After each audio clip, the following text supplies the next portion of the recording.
Iran ইসরায়েলের এই যুদ্ধ আর একদিন দুই দিনে থামবে না। এটা আর সীমান্তে কিছু রকেট ছোড়ার খেলা নয়, এটা মধ্যপ্রাচ্যকে ঘিরে এক দীর্ঘমেয়াদী সংঘাতের সূচনা। ইরান এখন শুধু প্রতিক্রিয়া নয়, প্রস্তুতি নিচ্ছে এক পূর্ণাঙ্গ যুদ্ধের জন্য। আর তেহরানের স্পষ্ট বার্তা, আমরা যুদ্ধ শুরু করিনি, কিন্তু কবে শেষ হবে সেটা আমরাই ঠিক করব।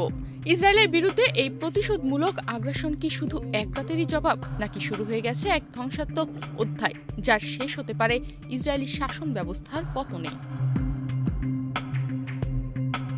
ইরানের একজন শীর্ষ নিরাপত্তা কর্মকর্তা কাতার ভিত্তিক সংবাদ মাধ্যম আল জাজিরাকে জানিয়েছে, দেশটির একটি দীর্ঘমেয়াদী যুদ্ধের জন্য প্রস্তুতি নিচ্ছে এবং ইসরায়েলের বিরুদ্ধে হামলার মাত্রা আরও বাড়ানো হবে। নাম প্রকাশে অনিচ্ছুক ওই কর্মকর্তা জানিয়েছেন, এই যুদ্ধ তারা শুরু করেননি, কিন্তু এর শেষ কবে হবে তা ইরানই ঠিক করবে। তিনি আরও দাবি করেন, এই সংঘাত মূলত ইসরায়েলি প্রধানমন্ত্রী বেনিয়ামিন নেতানিয়াহুর নেতৃত্বাধীন যুদ্ধ এবং এর পরিণতিতে ইসরায়েলি শাসন ব্যবস্থার পতন ঘটবে।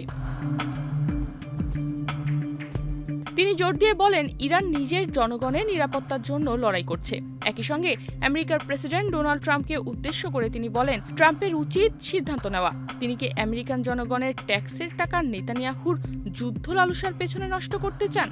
এর আগে শুক্রবার রাতে এবং শনিবার ভোরে ইরান থেকে ৩ দফা ব্যাপক ক্ষেপণাস্ত্র হামলা চালানো হয়েছে। ইসরায়েলি সামরিক বাহিনীর তথ্য মতে এসব হামলায় প্রায় ২০০টি ক্ষেপণাস্ত্র নিক্ষেপ করা হয়। যদিও ইরানি গণমাধ্যম দাবি করছে, শুক্রবার রাতের প্রথম দফার হামলাতেই শত শত ক্ষেপণাস্ত্র ছোড়া হয়েছে। শনিবার ইরান জানিয়েছিল, দ্বিতীয় দিনের মতো ইসরায়েল তাদের ওপর সামরিক অভিযান চালিয়েছে। এবার ইরানের গুরুত্বপূর্ণ অবকাঠামো ও অর্থনৈতিক খাতকে লক্ষ্য করে আঘাত হেনেছে ইসরায়েল। দেশটির দক্ষিণ পার্স গ্যাস ক্ষেত্রের হামলার ফলে সেখানে আগুন ধরে যায়। গ্যাস ক্ষেত্রটি ইরানের অন্যতম প্রধান শক্তি উৎপাদন কেন্দ্র ছিল।